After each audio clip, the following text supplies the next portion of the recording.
اعوذ باللہ من الشیطان الرجیم بسم اللہ الرحمن الرحیم۔ سورہ بقرہ آیات نمبر 282 تا 283 میں قرض کی دستاویز تیار کرنے کا طریقہ کار اور ضروری احکام۔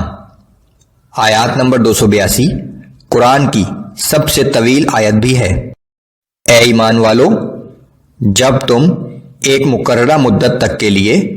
قرض کا معاملہ کرنے لگو تو اسے لکھ لیا کرو، اور کاتب یعنی لکھنے والے کو چاہیے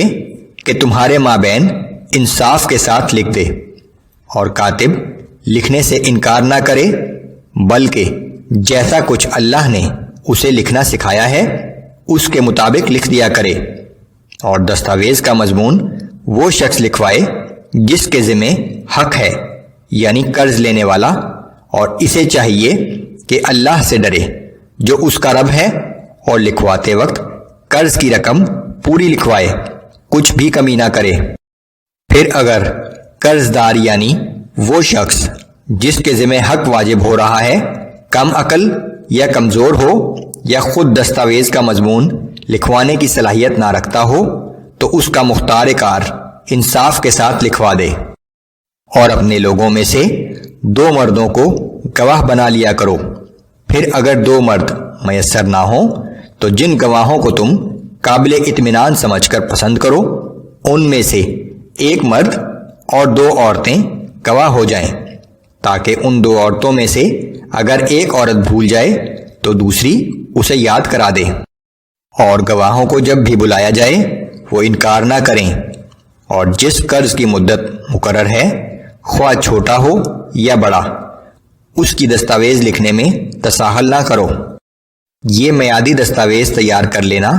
اللہ کے نزدیک بہت انصاف کی بات ہے اور گواہی کے لیے بہت درست ہے، اور یہ اس کے بھی قریب تر ہے کہ تم شک و شبہ میں مبتلا نہ ہو جاؤ۔ ہاں البتہ اگر سودا نقد اور دست بدست ہو،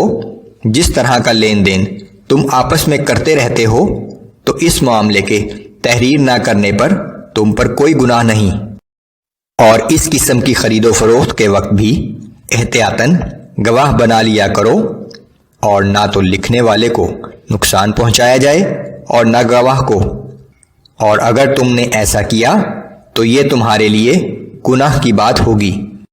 اور اللہ سے ڈرتے رہو، اور اللہ تمہیں باہمی معاملات کی تعلیم دیتا ہے، اور اللہ ہر چیز کا خوب جاننے والا ہے۔ اور اگر تم کہیں سفر میں ہو اور دستاویز لکھنے کے لیے کاتب نہ پاؤ